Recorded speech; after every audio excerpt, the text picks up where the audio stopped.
ঘরে ঘরে গিয়ে বিকাশ নাম্বার নিচ্ছে, বিকাশে তাদেরকে টাকা দেওয়ার জন্য।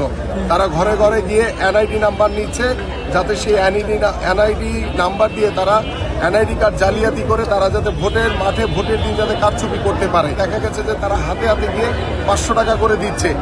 যেই হোক না কেন, যদি আমার নামও বলে যে এনআইডি কার্ড কিংবা মোবাইল নাম্বার দেন, তাকেও যাতে এই কোনো এনআইডি কার্ড নাম্বার বা মোবাইল নাম্বার না দেয়। কারণ জামাত তারা এই কাজটি করছে।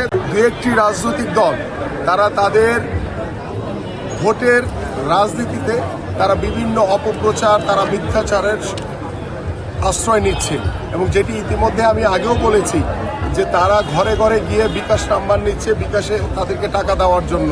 তারা ঘরে ঘরে গিয়ে এনআইডি নাম্বার নিচ্ছে, যাতে সেই এনআইডি নাম্বার দিয়ে তারা এনআইডি কার্ড জালিয়াতি করে তারা যাতে ভোটের মাঠে ভোটের দিন যাতে কারচুপি করতে পারে।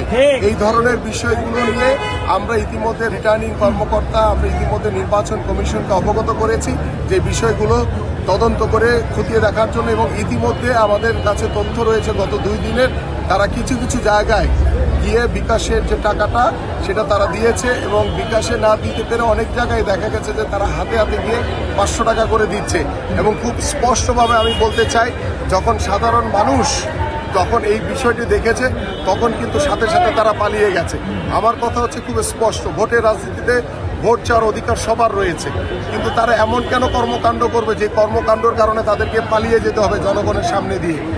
যেই হোক না কেন, যদি আমার নামও বলে যে এনআইডি কার্ড কিংবা মোবাইল নাম্বার দেন, তাকেও যাতে এই কোনো এনআইডি কার্ড নাম্বার বা মোবাইল নাম্বার না দেয়। কারণ জামাত তারা এই কাজটি করছে। তারা যখন দেখেছে যে তাদের এই ছলচাতুরি জনগণের সামনে চলে আসছে, তখন তারা আমাদের নাম ধরে বিভিন্ন জায়গায় যাচ্ছে, গিয়ে বলছে যে আমাদের বিএনপি থেকে আমরা আসছি, আপনারা এনআইডি নাম্বার দেন, আপনারা মোবাইল নাম্বার দেন। এই ধরনের মিথ্যাচার, মিথ্যা প্রোপাগান্ডা করছে। এই কারণে আমি স্পষ্ট বলতে চাই, যদি আমার নামও ব্যবহার করে কেউ কোনো এনআইডি নাম্বার কিংবা কোনো মোবাইল নাম্বার আপনারা কারোর সাথে শেয়ার করবেন না।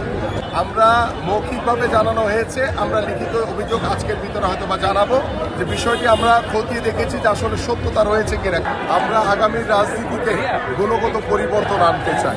গুণগত পরিবর্তন দিয়ে আমাদের দল মত নির্বিশেষে সকলের আস্থা এবং বিশ্বাস আমরা অর্জন করতে চাই।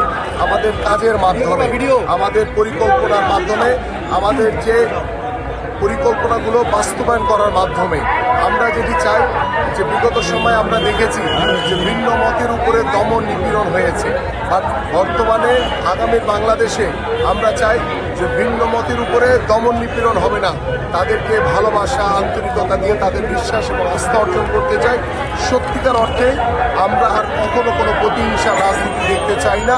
আমরা সত্যিকার অর্থেই বাংলাদেশের জনগণের জন্য বাংলাদেশ জাতীয়তাবাদী দলের যেভাবে সৃষ্টি হয়েছিল, ঠিক সেইভাবে বাংলাদেশ জাতীয়তাবাদী দল আগামী 12ই ফেব্রুয়ারিতে আল্লাহর রহমতে এদেশের জনগণের ভোটে যদি নির্বাচিত হয়, আমরা যদি সরকার গঠন করতে পারি, আমরা সত্যিকার অর্থে জনগণের দল হয়ে জনগণের জন্য সর্বোচ্চটুকু আমাদের যে পরিকল্পনা রয়েছে সেই পরিকল্পনাগুলো আমরা অক্ষরে অক্ষরে বাস্তবায়ন করি।